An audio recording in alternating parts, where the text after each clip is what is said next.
Olá. Vamos aproveitar o 7 de setembro, que é a data mais importante, a data nacional mais importante da história do Brasil, feriado nacional aí muito importante, para a gente fazer algumas reflexões sobre a construção, a constituição desse nosso país chamado Brasil. Tá? Há na história, na historiografia, ou seja, na forma de se contar a história do Brasil, há uma série de questões sobre essa data do 22 do 7 de setembro, porque há historiadores que afirmam, por exemplo, como o Caio Prado Júnior, ele afirma que a independência do Brasil de Portugal ocorreu em 1808. Isso porque, em 1808, com a chegada da família real portuguesa no Brasil, houve a necessidade dos portugueses abrirem os portos brasileiros ao comércio com todas as nações do mundo, consideradas assim nações amigas de Portugal. Isso significa que toda aquela proteção, aqueles impedimentos que os portugueses faziam em relação ao Brasil, o fato do Brasil não poder vender mercadoria, nem comprar mercadoria de ninguém a não ser de Portugal, isso tudo cai por terra. Então, portanto, Caio Prado Júnior e alguns outros autores consideram que a gente deixa de ser colônia em 1808 e que 1822, o 7 de setembro, seria aí a construção de uma ideia de independência, de um símbolo nacional e não propriamente a independência. Isso porque a gente tem várias situações complexas que constroem o cenário dessa independência do Brasil. Quando a gente estuda a história do Brasil, a gente costuma dizer que houve um período colonial, que depois o Brasil faz a independência, em 1822, a gente se torna um império, governado por uma dinastia portuguesa, a dinastia de Bragança, e finalmente depois a República, que é a condição política que a gente tem até hoje. Mas o estudo desse período colonial é bem complicado. Por quê? Porque em 1808, a família real se muda para o Brasil e cria uma situação inédita no mundo. Né? Por quê? É uma família real, ou seja, o governo de uma monarquia que mora numa colônia. Isso nunca havia acontecido, né? Nem mesmo a visita de algum rei português ao Brasil antes de 1808. Então, é uma situação inédita que foi provocada por por guerras, por problemas europeus que não tocavam diretamente a Portugal. A época da nossa independência, a gente tem a disputa de duas grandes potências mundiais, que é a Grã-Bretanha e a França. Né? A Grã-Bretanha já como um grande império e a França um império governado pelo Napoleão Bonaparte. Então, é uma briga entre grandes. E Portugal, Espanha e muitos outros países, obviamente, vão ser impactados por essa disputa entre essas duas potências. Então, o que aconteceu? Esse período que vai de 1808 até 1822 é um período que a gente não consegue dizer que o Brasil continua colônia, porque ele já é livre para comercializar. O governo português se estabeleceu aqui, cria todas as instituições administrativas de um reino aqui no Brasil, né? O rei mora aqui no Brasil, mas a gente não constitui um país, nem mesmo um reino. Então, esse período que vai de 1808 a 1822, na historiografia, na forma de construir a história do Brasil, a gente chama de período pós-colonial. A gente não é colônia, mas a gente também não é um Estado livre. E essas serão as condições dadas para que aconteça essa independência. Então, a independência do Brasil tem que levar em conta esse período que o antecede, que é aí esses 10 anos que antecede aí o 1822, o 7 de setembro. Então, veja, O rei de Portugal, nessa disputa entre a Grã-Bretanha e a França napoleônica, acabou que Portugal tinha uma ligação muito forte com a Inglaterra, principalmente. Portugal tinha uma dívida externa gigantesca em relação à Inglaterra, né, que foi acumulando aí ao longo do século XVIII todo, que não conseguia pagar, porque Portugal vivia da riqueza do Brasil, e o Brasil, nesse momento, ele estava em crise, a economia colonial, portanto, não dava mais tanta riqueza para Portugal. Então, Portugal não podia escolher entre o Napoleão e a Inglaterra, tá? Porque ele tinha endividado com a Inglaterra, portanto, ele já tinha uma posição assegurada. O Napoleão Bonaparte não aceita isso. Ele esperava que os países da Europa continental o apoiassem. Então, por isso, ele invade Portugal, certo? E para não perder o trono, porque na época os países governados por reis, quando faziam guerra, caso o rei fosse preso pelo inimigo, vencedor, ele perderia o trono, portanto, a dinastia seria interrompida. Então, essa é a condição pela qual o regente de Portugal resolveu vir com a sua família, a família real portuguesa, mais cerca de 15 mil nobres, trazendo uma estrutura de um reino para que esse reino funcionasse daqui do Brasil. Havia perigo do Napoleão vir prender o rei de Portugal aqui no Brasil? Não. Por quê? Porque a Inglaterra era grande potência marítima e foi a Inglaterra que protegeu a vinda dessa família. Inclusive, com seus próprios navios, trouxe a família real e toda a sua estrutura. Então, biblioteca, toda a atividade administrativa, uma série de outras riquezas vieram junto com a família real, protegidos pela Inglaterra. E Napoleão invadiu, então, Portugal e, lá chegando, não encontrou mais a família real, portanto, essa família real de dinastia de Bragança não perde o poder, ela vem exercer o poder, seu poder real, aqui no Brasil. Então, esse momento da chegada da família real é um momento de um impacto gigantesco para a colônia. Vocês imaginarem o Rio de Janeiro, que era na época a capital da colônia, ele não tinha nem 60 mil habitantes e recebe mais de 15 mil nobres que vêm junto com o rei, vem a rainha, e mais um fator complicador ainda para o D. João. O D. João, que toma a decisão de vir ao Brasil, ele não era rei, né? Ele é filho da Dona Maria I, ele não era o filho mais velho, portanto, ele não foi educado como filho mais velho para assumir a coroa, mas o seu irmão, José, faleceu e ele, como segundo filho, então, assumiria o trono. Então, enquanto ele se preparava, a mãe dele acabou sendo interditada por problemas psicológicos e ele, então, governava no lugar da mãe, mas não era rei. Ele tomava as decisões políticas, mas a gente sabe que toda monarquia ela é vitalícia, né? Enquanto o rei não morre, ou não é deposto por uma guerra, esse rei continua governando. Então, o D. João era o regente, ou seja, ele regia o país em nome da sua mãe, a rainha Dona Maria I, certo?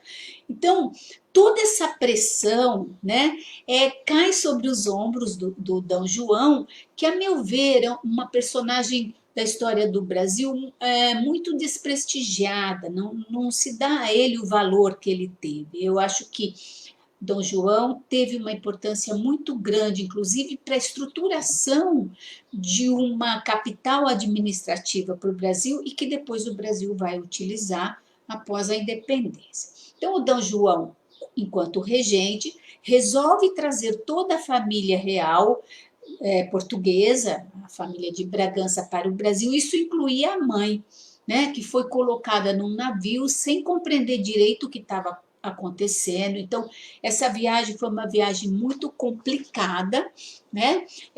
Foi mesmo uma fuga, porque foi organizada de última hora, já que os exércitos franceses estavam entrando em território português. Bom, então, a primeira coisa que o Dom João fez ao tomar essa decisão foi salvar a dinastia de Bragança, ou seja, uma dinastia muito antiga, né? Que havia assumido o trono em Portugal já no século XVI ainda, então ele salva essa dinastia, trazendo a sede do governo real para o Brasil. Mas a chegada dessa família real no Brasil foi muito impactante. O Brasil não tinha estrutura para acolher uma família real, toda a nobreza que cercava essa dinastia tão tradicional e tão rica da Europa. Então, mas isso vai modificar os hábitos, principalmente na região do Rio de Janeiro. Então, assim que chega, o Dom João ele tem que tomar algumas medidas administrativas, né? Primeiro, ele tem que instalar a família real. A gente sabe que os reis e rainhas, mesmo que casados, nem sempre viviam nos mesmos castelos, né? Então, ele teve que arrumar acomodação para a família real e para os nobres de alta estirpe que vieram junto, e que, portanto, teve que haver uma inteligência aí, na forma de gerenciar essa acomodação da família real. E, ao mesmo tempo, ele teve que possibilitar que os portos brasileiros comercializassem com outros países livremente, porque antigamente o que se fazia era todas as mercadorias entravam em Portugal e de Portugal eram trazidas para o Brasil. O Brasil era um monopólio. Então, o Brasil deixa de ser um monopólio, ele deixa de ser fechado ao comércio com outros países. Então, para alguns historiadores, isso significa que quebrou aquele pacto colonial, aquele contrato colonial, onde Portugal tinha exclusividade de acesso às terras brasileiras. Tá? Depois de abrir, então, os portos e que o Brasil passa a comercializar, o que aconteceu foi o enriquecimento de uma elite brasileira. Para a elite brasileira, foi ótimo que a família real viesse parar no Brasil, embora tenha todos os percalços, os problemas de acomodação e tudo mais, mas o impacto da família real no Brasil foi muito positivo. E também porque o Dom João, antes de ser rei, né, como regente, ele criou uma administração muito interessante. E pelo que a gente percebe dos atos dele, ele gostava de estar no Brasil. Então, por exemplo, no Rio de Janeiro, ele vai fundar o Banco do Brasil, né, o primeiro Banco do Brasil, que esse banco tem uma história que vai sendo interrompida aí ao longo do nosso império, da nossa república. Ele vai fundar o Jardim Botânico, ele funda algumas instituições de pesquisa. Então, era uma personagem inteligente, íntegra, e não era um rei aguerrido, não é um rei imperialista ou que gostasse de guerra. Tá? Portugal já tinha um pouco essa tradição de não se intrometer nas guerras europeias, que eram muitas na época. Bom, então aí nós vamos ter a família real no Brasil montando uma administração portuguesa que é benéfica para os brasileiros. No brasileiro, no sentido da elite, no sentido de possibilitar novos negócios, de possibilitar um enriquecimento, né, desses grupos, de estimular a economia brasileira. Então, é um impacto bem positivo. Em 1810, Portugal, né, o governo português, assina alguns tratados com a Inglaterra para garantir aí a segurança da Inglaterra sobre esse governo, né? Que então o Napoleão Bonaparte ele vai fazer uma série de guerras europeias e a Inglaterra sempre dando apoio aí ao Brasil. Bom, esse período, então, a gente vai ter uma série de positividades no governo português aqui no Brasil. A rainha Dona Maria I continua sendo a governante desse reino, a chefe desse reino, mas isolada. E ela foi piorando, a saúde dela foi piorando, e então o Dom João praticamente governava sozinho aí a partir do Brasil. O que aconteceu foi que o Napoleão Bonaparte foi derrotado e em 1815 ocorreu o Congresso de Viena, na Europa, onde todos os monarcas, inclusive o Dom João, tinham representantes para renegociar a volta desses reis, mesmo aqueles de outros países que haviam sido perdido o poder por causa das guerras napoleônicas. E o Dom João resolveu continuar no Brasil. Então, aí já se cria um grande problema que depois vai impactar no movimento da independência, lá em 1821, 1822, porque ele resolve permanecer no Brasil, ele havia se adaptado ao Brasil, era um governante muito querido. Em 1816, a Dona Maria I, rainha, morre, ela morre aqui no Brasil, tá? E então ele será coroado rei, seu sucessor, D. João VI. Ele deixa de ser regente e passa a ser um rei muito querido no Brasil, tá? Pacífico, tá? Mas que tem que enfrentar uma série de problemas de uma Europa, de um período de muitas guerras, que são as guerras napoleônicas. Tá? Pelo tratado feito, né, pelo Congresso de Viena, os reis deveriam retornar aos seus reinos.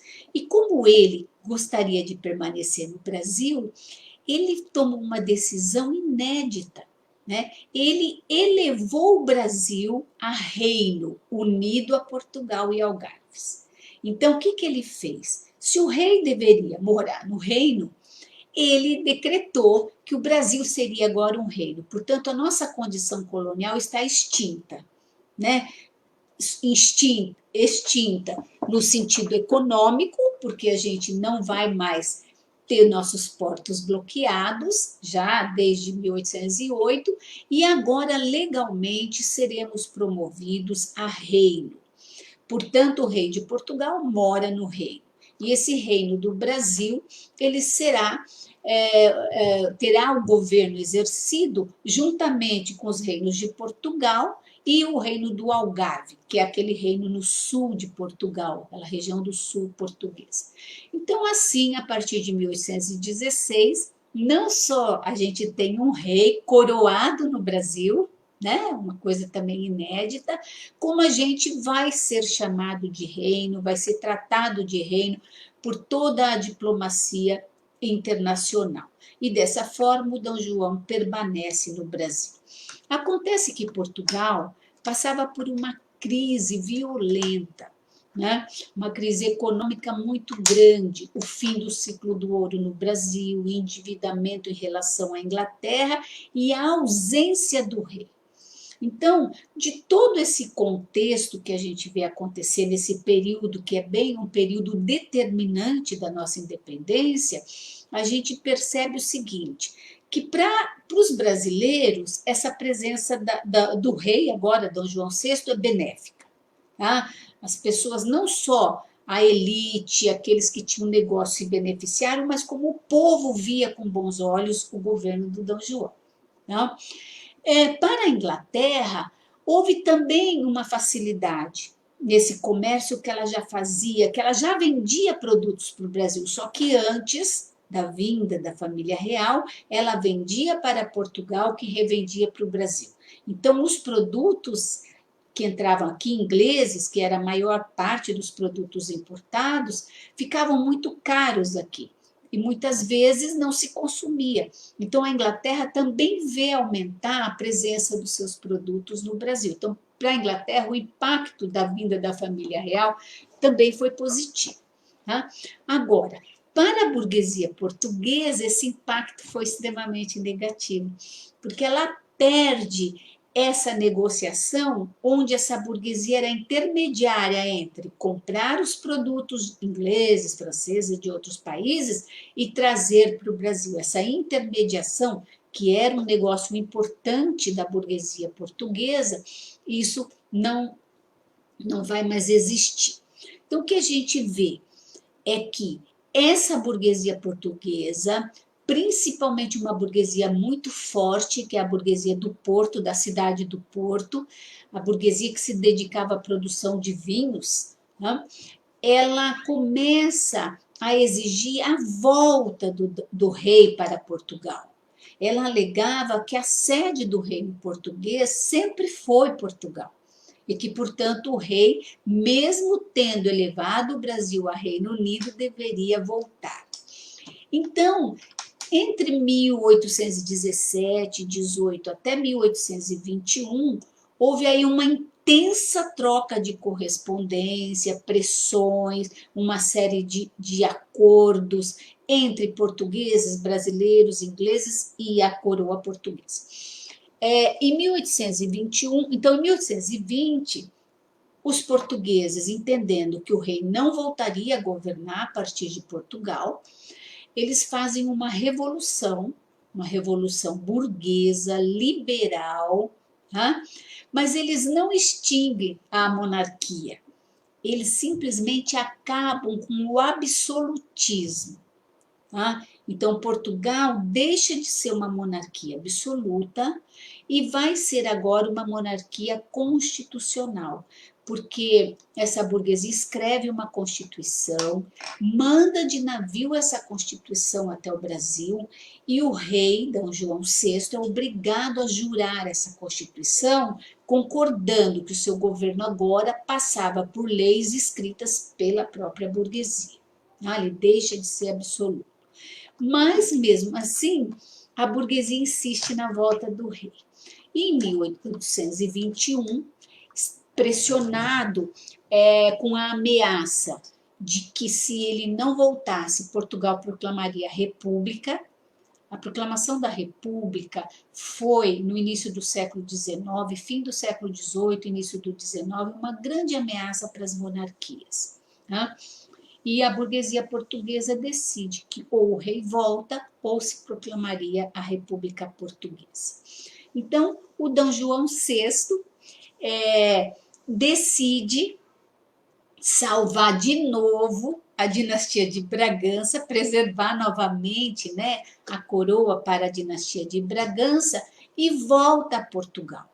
Porém, ele conhecia o Brasil.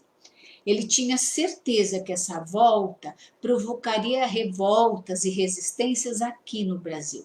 Então, há todo um movimento para que ele não volte. Então, para mostrar aos brasileiros que ele se importava e que pretendia manter a sua palavra de manter o Brasil como um reino, o D. João deixa como seu regente, como seu representante, o D. Pedro, seu filho. D. Pedro, filho mais velho do D. João, já foi um menino que foi educado para assumir o trono. Tá? E aí nós vamos ter um grande problema, que os grandes problemas do início da nossa independência se deram por quê? O D. Pedro foi educado para assumir o trono e para ser um monarca absoluto, né? E, de repente, ele vai ter um trono português que não é mais absoluto, que passa por uma constituição burguesa, uma constituição liberal. Tá? Então, e isso vai impactar, vai pesar na decisão dele de proclamar a independência brasileira. Então, essa independência, ela é muito discutida, muito questionada, porque ela vai ser atravessada por uma série de problemas que não são nossos, brasileiros. São problemas portugueses, são problemas europeus. Né? Então, fica aqui o D. João, o D. Pedro, desculpem, representando o seu pai, D. João VI, que volta para Portugal para governar os três reinos, Portugal, Brasil e o Algarves, né? Mas agora a partir de uma constituição.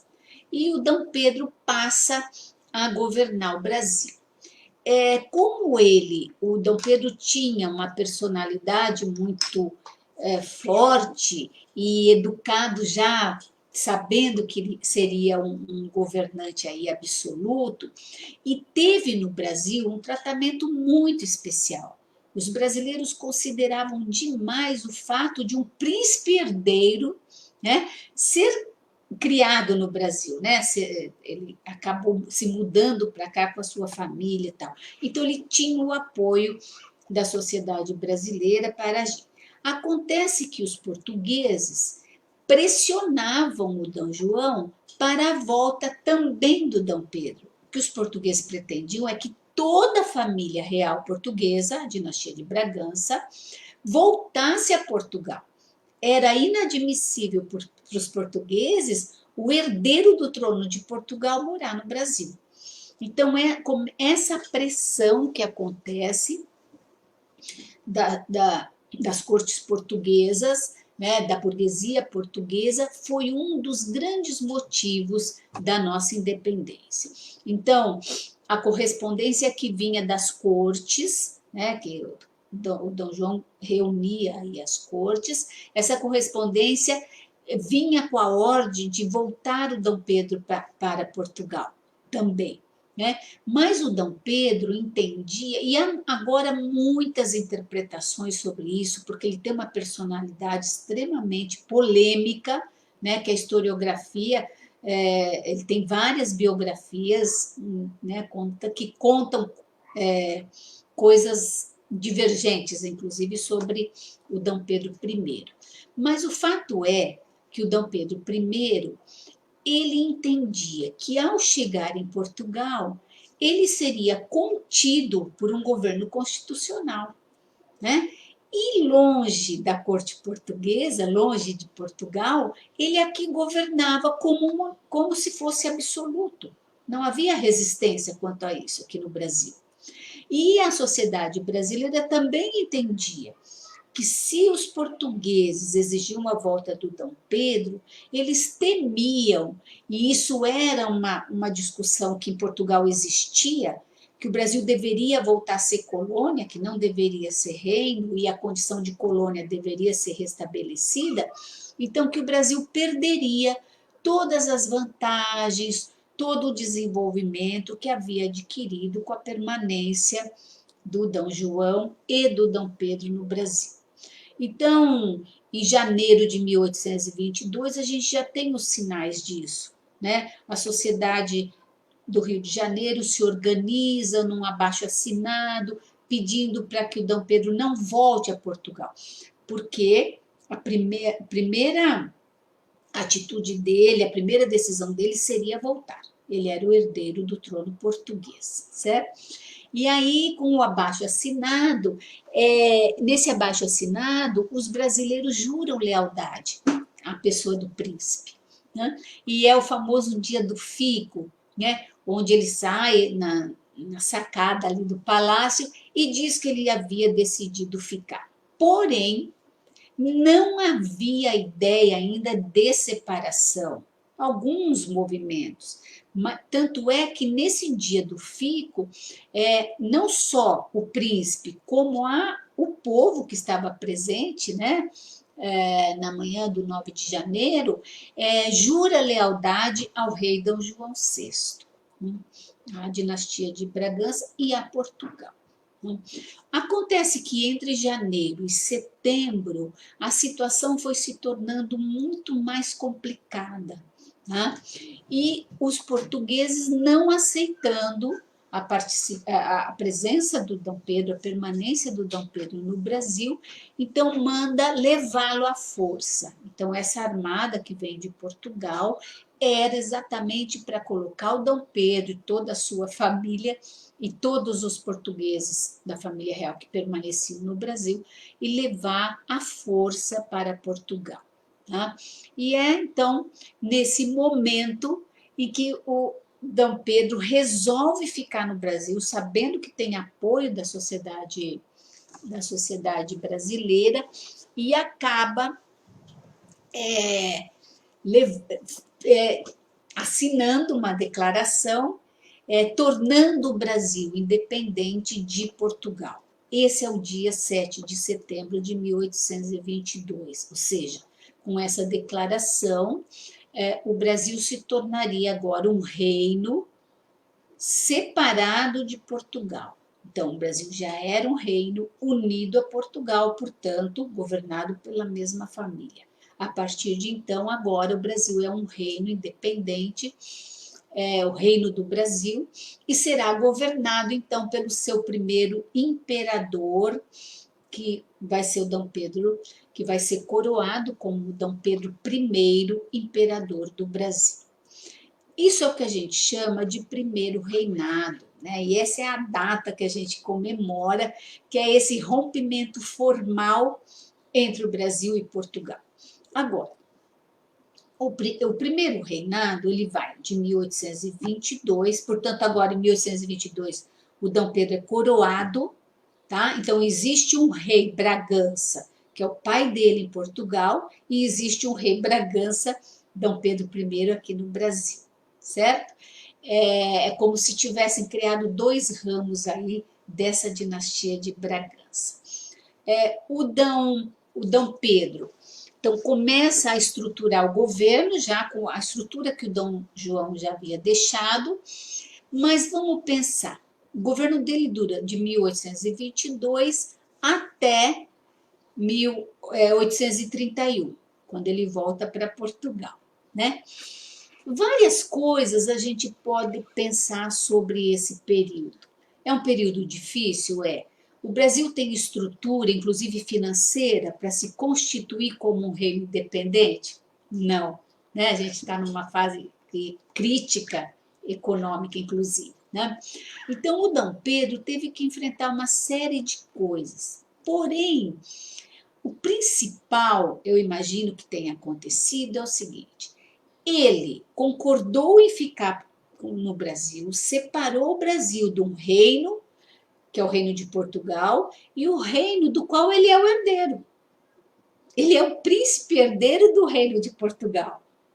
Tá? Então, ele separa o Brasil do reino que ele vai herdar, que ele vai governar. Tá?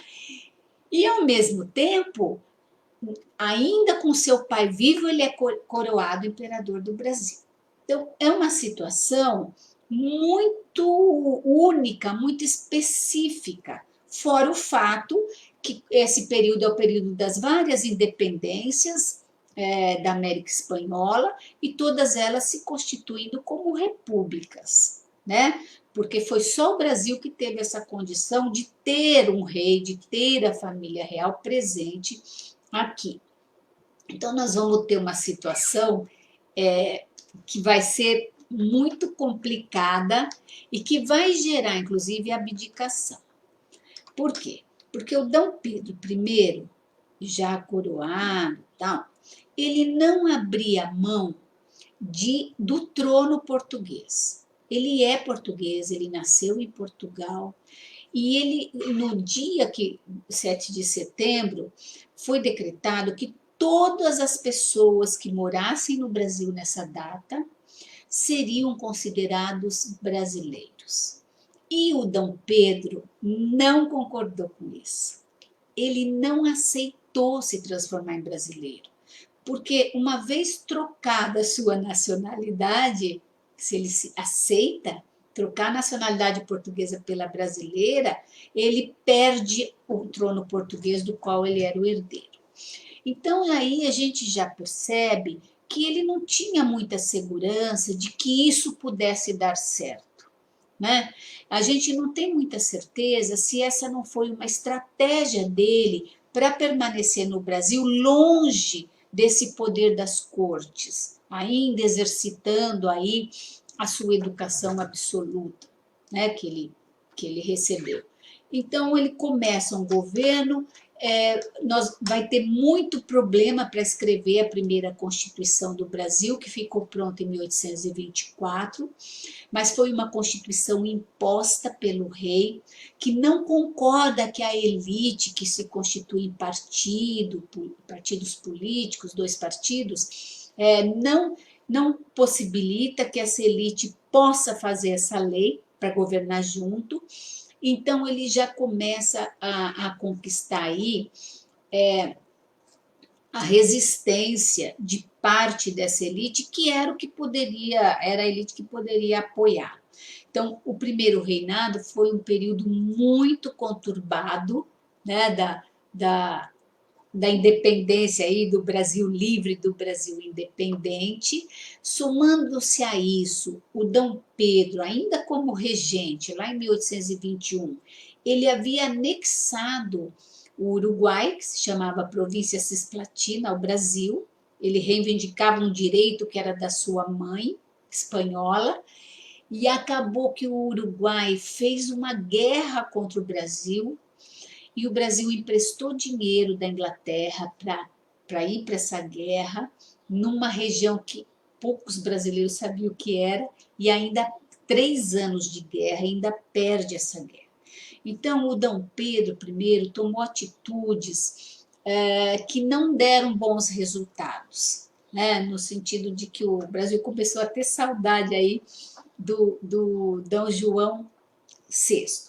E uma outra questão muito séria que ele enfrentou é o seguinte: uma coisa é você declarar que o Brasil é independente e é um reino.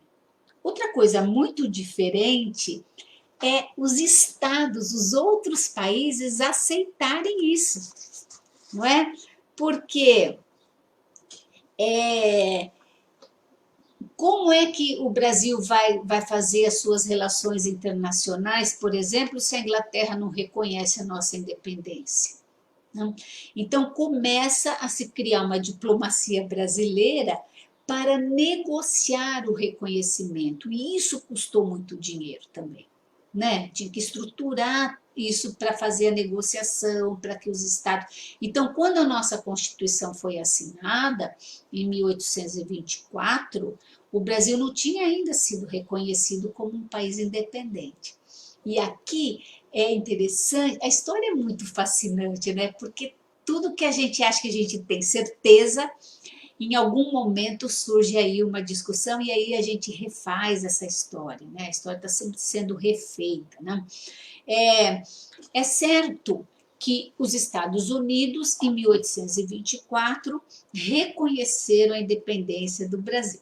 Porém, na época, esse ato foi muito mais para os Estados Unidos se defender do que propriamente nos apoiar. Porque os Estados Unidos era ainda uma ex-colônia que tinha feito sua independência, que tinha que resolver uma série de problemas. Não era assim uma potência mundial que pudesse influenciar outros países, né? Os Estados Unidos reconhecem a independência do Brasil porque eles tinham lá uma proposta ideológica que era a América para os americanos, né? Então, todos os países que se livravam da Europa, que faziam a sua independência da Europa, os Estados Unidos apoiavam, né? Porque ele entendia que a América é dos americanos, que ela deveria ser governada por americanos. É nesse sentido que foi um reconhecimento importante, sim, mas foi um reconhecimento porque os Estados Unidos têm interesse que a Europa pare de se intrometer nas questões políticas da América, ou americanas como um todo, né? E aí, o que a gente tem é que alguns historiadores entendem que não foi os Estados Unidos o primeiro país a reconhecer, que o Império do Benin, um império africano, teria sido aí o primeiro Estado a reconhecer a independência do Brasil. Então, fica aí uma questão polêmica que a gente pode fazer aí essa discussão outra hora, né? Quem teria reconhecido primeiramente? Porque isso é um ato importante, né? É um ato que vai enfrentar as resistências europeias, os domínios europeus, né? É mais uma colônia se tornando independente. E, de fato, o processo das independências coloniais da América ocorreram entre a primeira dos Estados Unidos, 1776, depois a gente vai ter o Paraguai e tal, e por último o México em 1824. Quer dizer, nesse período todas as independências americanas foram realizadas, né? Então, o reconhecimento é um fator importante. Então, seria o Benin ou seria os Estados Unidos aí o nosso primeiro apoio internacional, nas relações internacionais desse nosso novo país, Não? Bom, em 1825, o Brasil conseguiu fazer um acordo com Portugal. Era importante, porque o Dom João VI é pai do rei do Brasil, o rei do Brasil é herdeiro do trono de Portugal, e isso não se sabe se havia a intenção do Dom Pedro, quando ele assumisse o trono de Portugal, unificar novamente o Brasil. Isso é uma coisa que a gente nem pode supor, mas poderia ser. Né? Então, ocorreram as negociações entre pai e filho, mediadas pela Inglaterra. Essa não é uma coisa estranha para a época, porque no período as relações internacionais sempre eram feitas com sempre um terceiro país mediador. Então, quando um país tinha problema com o outro, escolhia-se um outro país mediador para fazer o andamento da questão e tentar dar uma solução. E foi o que ocorreu. A Inglaterra foi a mediadora, o país mediador, entre Brasil e Portugal, para que a independência fosse reconhecida. Então, em 1825, as negociações se encerram e Portugal reconhece a independência do Brasil. O Brasil como um reino independente, aí, governado por uma pessoa da família de Bragança. Mas essa independência não foi tão fácil assim. Por quê? Porque os portugueses consideravam que estavam perdendo riqueza, que afinal, depois de 3 séculos, 322 anos de domínio e de exploração no Brasil, né? Que o Brasil mandou uma fortuna de riquezas para Portugal, enquanto colônia sustentou a economia portuguesa, os portugueses entendiam que eles estavam perdendo e eles exigiam uma indenização. Como Portugal tinha uma dívida enorme com a Inglaterra, dívida externa, né? O Brasil, nas negociações, o Brasil assumiu essa dívida no valor de cerca de 3 milhões de libras esterlinas, que era muito dinheiro, que equivale exatamente ao valor da dívida externa portuguesa. Então, o Brasil assume uma dívida que vai aumentar em muito as dificuldades da construção desse Estado Nacional, né? E então o que vai acontecer é que o Brasil vai ter que, não tem esse dinheiro, obviamente, disponível, né? Então a própria Inglaterra se dispõe, os banqueiros ingleses, a emprestar essa soma para o Brasil, para que o Brasil pague os banqueiros ingleses a dívida portuguesa, né? Então é uma negociação que parece estranha, né? Parece um pouco absurda para a gente. Ou seja, o dinheiro nem chegava no Brasil, mas o Brasil pagava os juros dessa dívida. Então, o Brasil começa a sua história independente com uma dívida gigantesca, que não era nossa, né? Mas que foi negociada entre pai e filho e que foi a condição para o reconhecimento. Então, um pouco injusto até a origem aí desse nosso Estado, né? E daí, finalmente, depois disso, né, a Grã-Bretanha, a Inglaterra, reconhece a independência do Brasil em 1825. Então, agora, de fato, se concretiza a independência brasileira, certo? Então, o Brasil agora é um país livre, com reconhecimento internacional, começa a montar sua estrutura de governo, suas especificidades, e agora os problemas serão internos, né? Os problemas administrativos do Brasil passam pelo autoritarismo do Dom Pedro I, que era uma pessoa muito sem paciência, muito truculenta, que reagia mal aos questionamentos, e ele começa a perder aí o apoio da elite. Ele tem o apoio de alguns brasileiros, poucos, e tem o apoio de uma elite portuguesa que permaneceu no Brasil, que veio junto com a família real e que permaneceu no Brasil, chamado Partido Português, que apoiava o seu absolutismo, mas não era a sociedade como um todo, né?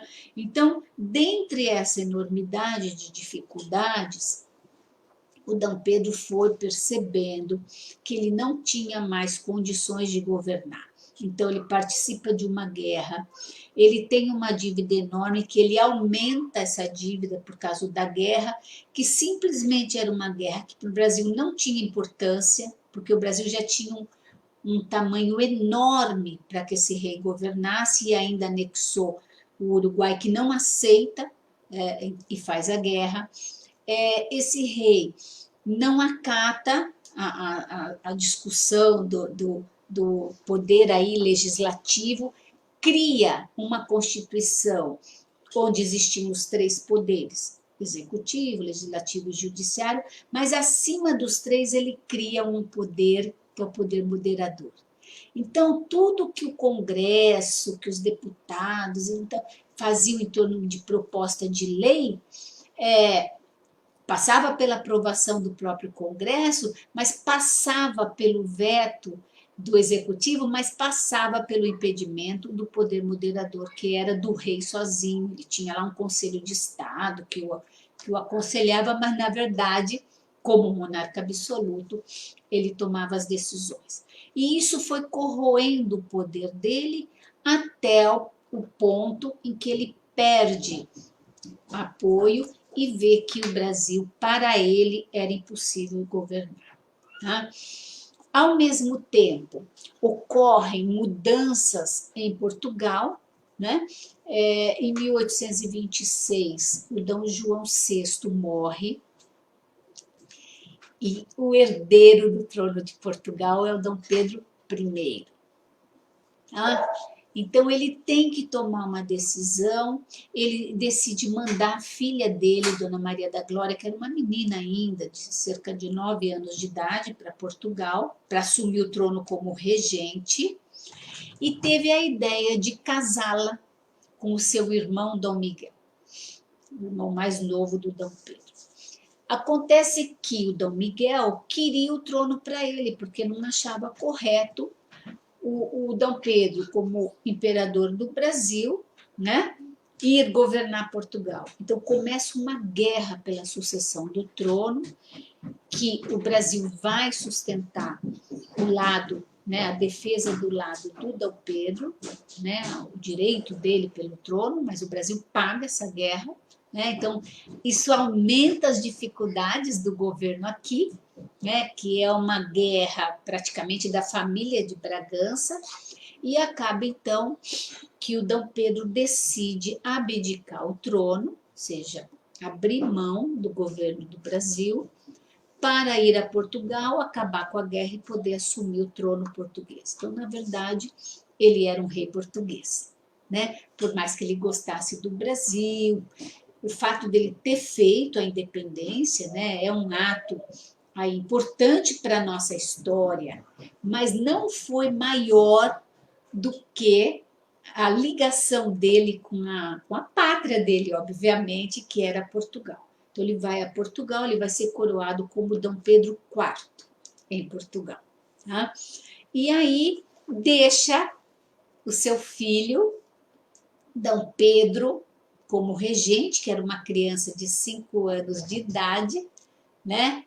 E que vai se tornar um grande governante, talvez um dos melhores governantes que o Brasil teve até então.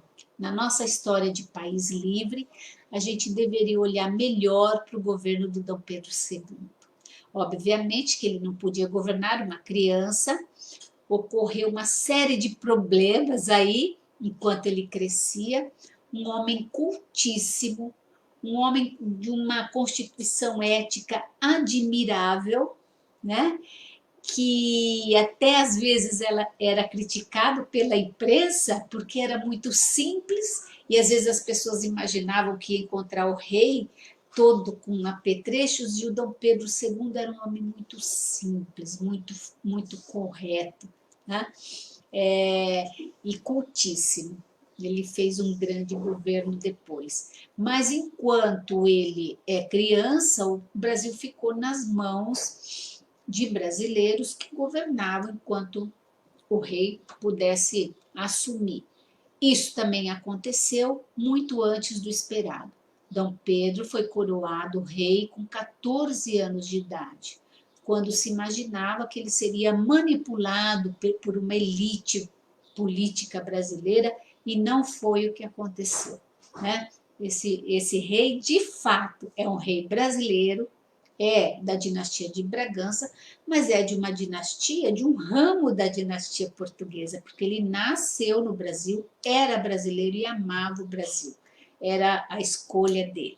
E aí a gente tem, então, talvez o que tenha sido, alguns historiadores consideram, um dos períodos de menor corrupção na história do Brasil, que é uma coisa que nos incomoda até hoje, né? Foi o segundo reinado. Esse rei foi um rei excepcional de fato. E muitas realizações, né? E que no final sofreu aí uma deposição por um golpe de Estado, que foi a proclamação da República. Então tá aí assim uma parte dos problemas que a gente pode ter quando a gente discute aí essa essa independência brasileira. Muitas outras coisas a gente poderia colocar, né? Mas de fato é uma independência única, porque o Brasil talvez isso tenha sido, e mais a língua portuguesa, que tenha nos afastado da América Latina como um todo, né? O Brasil demorou muito tempo para começar a se integrar aí nessas relações com o restante da América Latina, pelo fato de se ter se tornado aí um grande império, mas também o processo de independência latino-americana que a gente vê ocorrer e fragmentar o território espanhol e fazer surgir vários países, né, no lugar de um, talvez tenha sido a ausência de um líder que centralizasse as ideias e as ações, como ocorreu no Brasil. Então, o Brasil manteve o seu território unificado, vai ampliar esse território um pouquinho, até 1903 o território brasileiro continua crescendo, e o fato de ter se mantido unificado se deve ao fato do Brasil ser um império, governado por um imperador, um império centralizador, né? Então, podemos discutir outras coisas na próxima vez. Obrigada, um beijo a todos.